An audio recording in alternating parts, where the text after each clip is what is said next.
Okay, so you want to live stream on YouTube, but you're not exactly sure how to set it up in OBS. Don't worry, I got you. In this video, I'll show you step by step how to connect OBS to YouTube and how to use your Logitech C920 webcam as your camera and how to make a few practical layouts. By the end of this video, you'll have a working OBS setup that's ready for YouTube live streaming. Let's get started.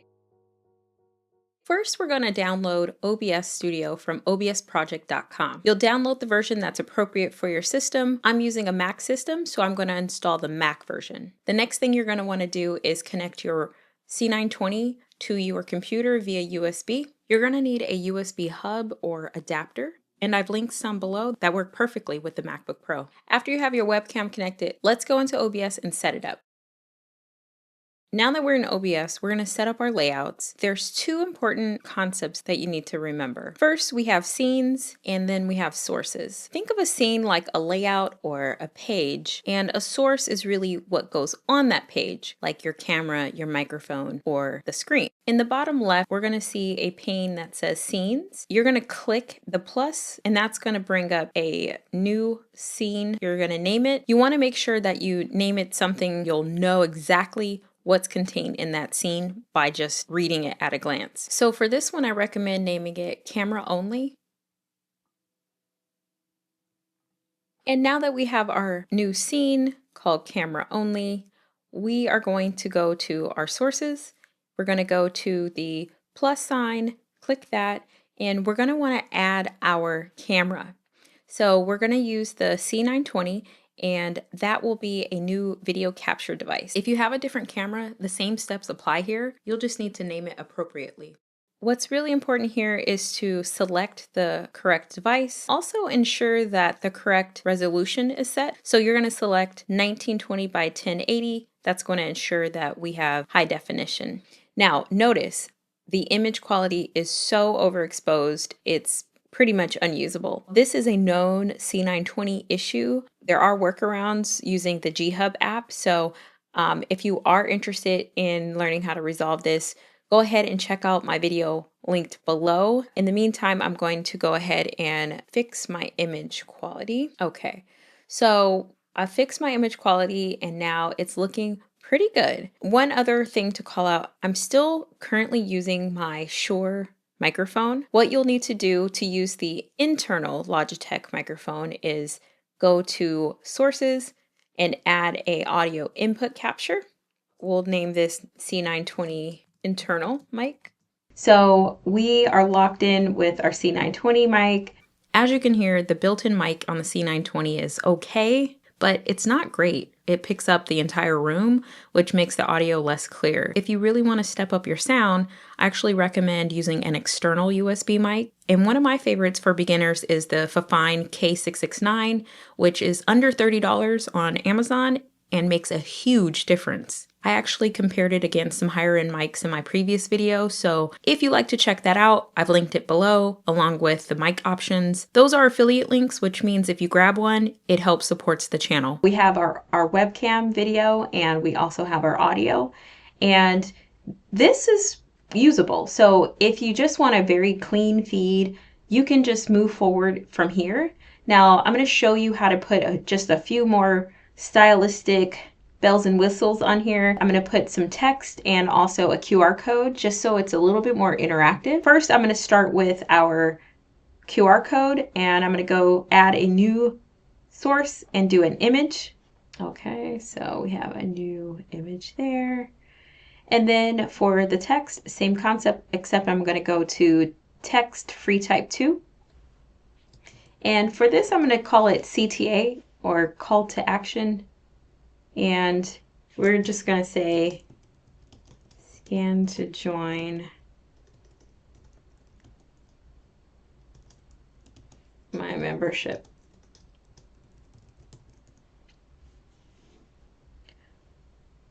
Okay, I'm going to add a drop shadow and let's do word wrap.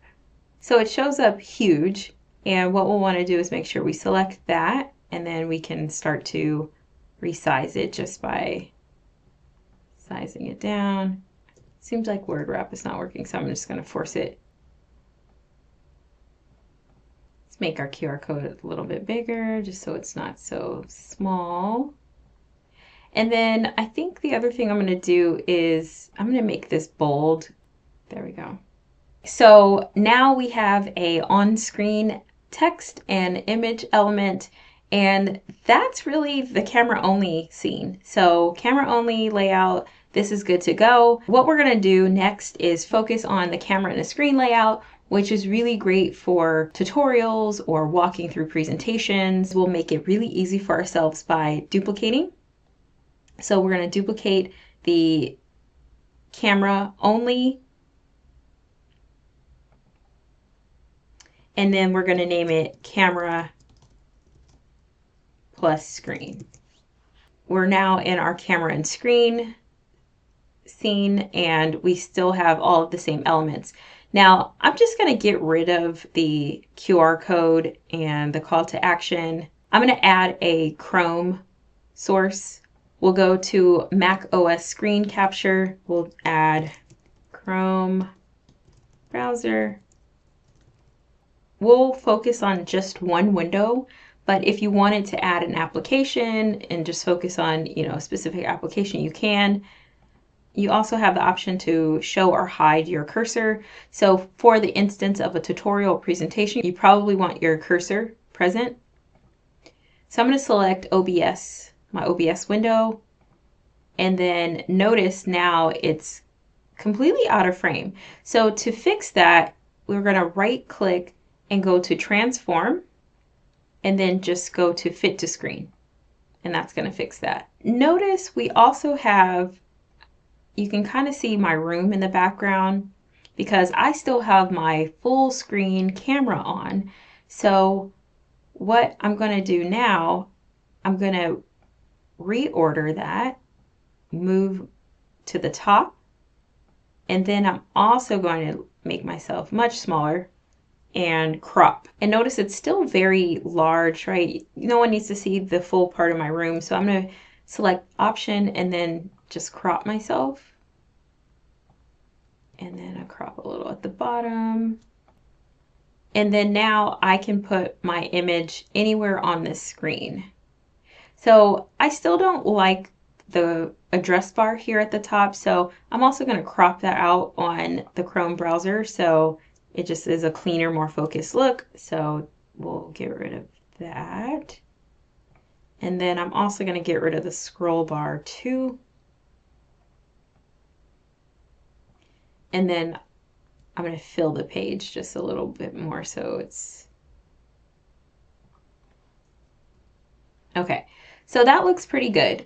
Next, I'm going to rearrange my image. I really like the way this upper corner looks. So now I can just, go through my content. If I were doing a tutorial, I would basically be able to scroll and do explainers and allow my audience to get on the same page with me. The third layout is really simple. It's a derivative of this camera and screen. So what you'll do is we're going to duplicate it again. And this is going to be our screen only. Now I just need to get rid of our webcam. And you can hide it or you can remove it completely. I'll just remove it. Critical point here is you absolutely will need to maintain your microphone. So in this case, for this tutorial, I'm using the C920 internal microphone. So I'm going to keep that source. If you delete that source and you do not have a alternative mic that's also connected, you will not have sound. So it's really important to keep your microphone source, but just get rid of the video source. So that's it. That's our screen only. Those are our 3 layouts. Before we go live on YouTube, let's just do a couple of quick checks to make sure our settings are solid. Go to setting, go over to output. We're looking at our video bitrate. I'm setting mine to 4,500 kilobits per second. I have my video encoder set to hardware, my Apple H2 264. We're looking at our video settings. It looks good. Our base is set to 1920 by 1080. Our output is most importantly set to 1920 by 1080 as well. We have our audio mixer, which I'm getting signal here. It looks like I'm not peaking.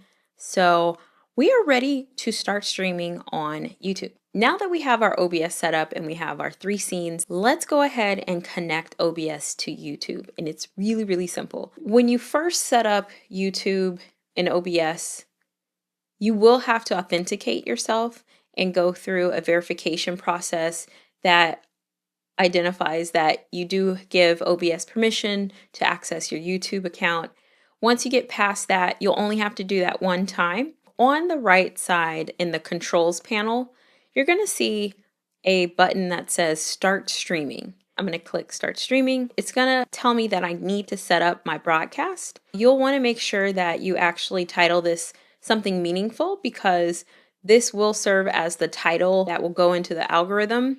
YouTube has a very sophisticated algorithm, so we will want to make sure that there is something of substance here. For this demonstration, I will select private so it does not go public, but you will always want to select public. That's going to put it out there where anyone can access your live stream. And then you'll identify your category, some of the other requirements for YouTube, and then thumbnail as well is really important. So thumbnail is also going to be part of the discovery algorithm. So you'll want to make sure that you upload something meaningful there. And then the other settings we'll keep as standard, so we won't change anything else. And then I'm going to hit create broadcast. OBS is going to talk to YouTube. We are now streaming as of 5 seconds ago. And the way I know that is because it now has this kind of a signal, and then it has a count and showing how much time has elapsed since we started streaming. Whenever you broadcast again, all you'll do is go and hit start streaming, and you'll be able to automatically connect to YouTube because you've already connected your account. So let's recap. So we installed OBS. We configured OBS for our live stream. So we set up our camera, we set up our microphone, we set up our scenes, and we also connected OBS to YouTube so that we can manage our broadcast directly from OBS without having to go over to YouTube Studio. Okay, so now you're YouTube live ready.